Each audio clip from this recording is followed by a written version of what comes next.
Olá, vamos começar o nosso vídeo de hoje falando sobre moeda abstrata. O que interessa saber sobre uma moeda abstrata? Interessa muito para o administrador, para a pessoa física, para a pessoa jurídica. Nessa minha última ida à Europa, eu levei dinheiro cash e tive muita dificuldade em fazer pagamentos em certos lugares que diziam não tenho troco. O senhor poderia pagar com cartão de crédito? Então, veja bem, essa é um dos aspectos contemporâneos da moeda abstrata, ou seja, a preferência por receber através de cartão de crédito ou através do sistema telefônico que permite o pagamento com facilidade. Eu não me lembro agora o nome do sistema. E o que se diz é que o dinheiro digital será muito mais forte no futuro. Ele vai poder cruzar fronteiras com facilidade e grande velocidade nas redes sociais.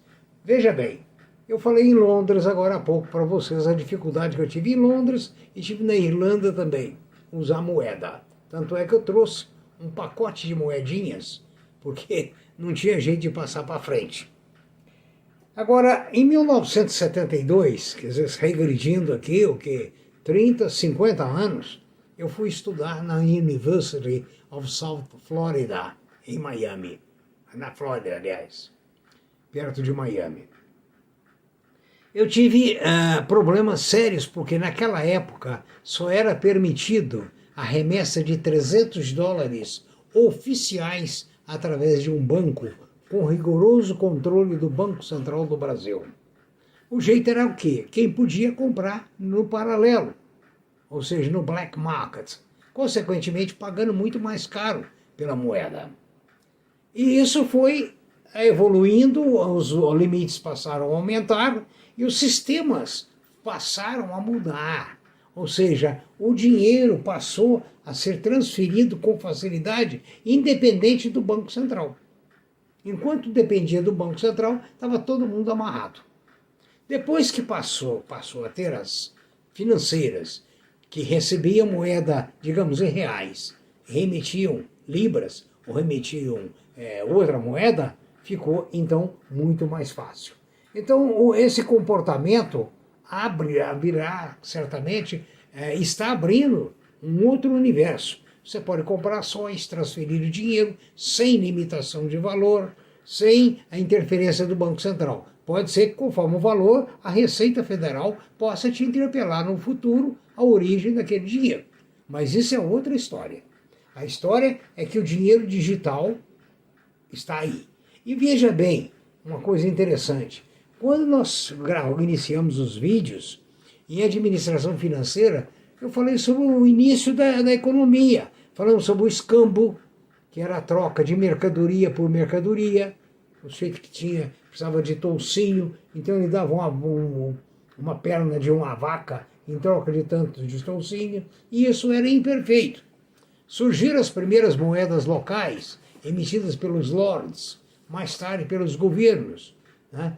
E tinha o problema de guardar esse dinheiro, os roubos. Hoje, por exemplo, no Brasil, imagine se nós guardássemos dinheiro em casa ou no bolso. E a moeda virtual vem a facilitar demais, embora, por exemplo, o Pix tenha sido, no Brasil, um objeto de assalto, roubos e etc. Mas isso é outra história. Falta de colocar os bandidos nos lugares devidos, de que diga o General Lee, né? A quem eu admiro muito, porque dizia que bandido bom é bandido morando lá do outro lado do mundo. O ministro da Economia, Guedes, acaba de destacar uma coisa interessante. Falou algo curioso. Não queremos a chinesada entrando aqui e acabando com nossas fábricas, diz o Guedes. De fato, os chineses estão acabando com fábricas em muitos lugares. Eles têm uma mão de obra barata. Eles têm contribuição social baixa. Taxa de juros baixa. Enfim, e até certo ponto, né, com uma certa profissionalização. Eu me lembro que num vídeo eu disse a vocês que os chineses exportavam as coisas completely knocked down, CDK. Né? Ou seja, os marinheiros que administravam o navio, a navegação, recebiam uma quantia mínima para ficar montando equipamentos, seja relógio, seja máquina fotográfica, seja calculadora, seja o que for. Então, eles sempre têm um jeito de fazer a coisa ficar mais barata. E no Brasil? O que acontece no Brasil? Os impostos são absurdos. São em torno de 40% sobre o valor do produto ou mais. Que o pior, não volta para o brasileiro. Isso desaparece na nossa querida e amada máquina política, que absorve o nosso suor com muita satisfação, né? Então, veja bem, esse excesso de impostos tira o Brasil da competitividade. Ou seja, eu disse no último vídeo, você vai produzir arroz, você precisa ver como é que o Vietnã está produzindo, a que preço que ele está produzindo, para que você então possa ver se deve plantar ou não. Porque você pode estar plantando a um custo brasileiro maior que um custo vietnamita. E assim sucessivamente. Então veja bem, a tributação passa a ter uma importância muito grande e os governos têm que procurar fazer com que a arrecadação de impostos seja mais modesta e muito bem aplicada. No Brasil, por exemplo, nós temos um problema sério, que já citei aqui. Nós temos 60% da população, ou qualquer coisa em torno disso aí, sem nenhum preparo. Nem ler e escrever eles não sabem. Então, eram ex-cortadores de cana, ex-apanhadores de café, ex-sitiantes, ou atuais sitiantes, porque o apanhador de café e o cortador de cana é que desapareceu. Então, veja bem, o problema que o Guedes aborda é seríssimo. Enquanto os outros países estão enxugando o custo do produto, nós estamos com ele elevado porque a nossa mão de obra é cara. Olha que incoerência. Ela é mal paga, ganha mal e é cara. É cara porque ela não tem produtividade. Então, isso aí é um problema muito sério. Né? Pode ver, conforme eu citei antes, o estado de São Paulo, que tem o SESC e o SENAC, tem uma mão de obra muito melhor do que outros estados. Agora, outra coisa interessante é uma festa que está havendo na política, né? As verbas eleitorais. Hoje o indivíduo que conseguir, num partido, se candidatar a alguma coisa, ele não precisa ganhar a eleição. Ele já vai receber uma verba vinda desse fundo aí de custeio das eleições, né? Já premiando ele com aí alguma coisa significativa em relação ao patrimônio dele. Então veja bem que coisa boa, né? E agora imagine os caciques de Brasília, quanto é que eles não recebem para suas respectivas campanhas eleitorais. Uma coisa interessante é que está reduzindo muito na Europa é a oferta de adubo e gás. Será que a Europa deu com os burros na água brigando com a Rússia? Não sei.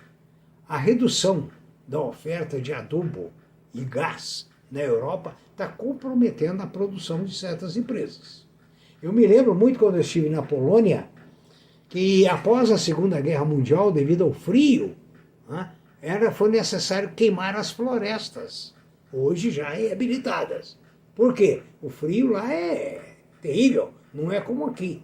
Né? O frio aqui, se caísse um frio polonês no Rio de Janeiro, reduziria a população talvez a 10%, 15%, qualquer coisa assim. Poderia até ser benéfico, né? Bom, segundo os dados divulgados recentemente, no Porto de Santos cresceu 7% o desembarque de adubos. Ou seja, o Brasil está sendo beneficiado com adubos russos e adubos do Canadá.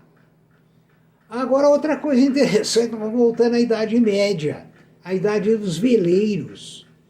Grandes transportadoras estão substituindo navios a combustão, navios caros, porque com a guerra na Ucrânia, a gasolina, o diesel, enfim, o combustível cresceu demais de preço e dizem até que o containers que de distância X a distância Y custava $1.000, hoje está custando $10.000.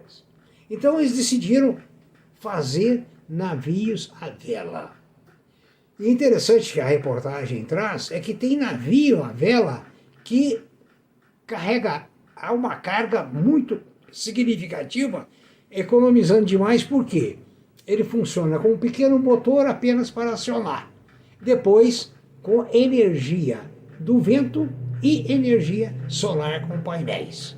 Olha a mudança, os veleiros voltando. Então, veja bem. E por fim, eu quero lembrar a vocês que os golpes com Green Card nos Estados Unidos, ou aqui no Brasil, no mundo inteiro, têm aumentado muito. Ou seja, é aquele cartão que permite ao cidadão viver nos Estados Unidos. Ou seja, os golpes de compra. Cuidado, tem custado R$150 mil e na realidade, não chegam, não valem, não alcançam o consumidor. A primeira-ministra da Finlândia está numa polêmica danada. Ela estava numa festa e tinha duas senhoras se beijando. Resultado, ela foi convocada para fazer exame de verificação de tóxicos no organismo. Veja bem como é diferente lá e cá. Entendeu? Muito diferente. Por fim, a última notícia agora. A safra de grãos do Brasil pode chegar a 308 milhões de toneladas. Será a primeira vez na história que atinge esse nível de 308 milhões. Impulsionado em boa parte pela rentabilidade do milho, da soja e do algodão. Ou seja, com isso o Brasil se vê muito privilegiado e que depende agora de nós termos políticos que privilegiam a nossa economia, a nossa gestão. Muito obrigado, espero que esse vídeo lhe tenha sido útil. Muito obrigado.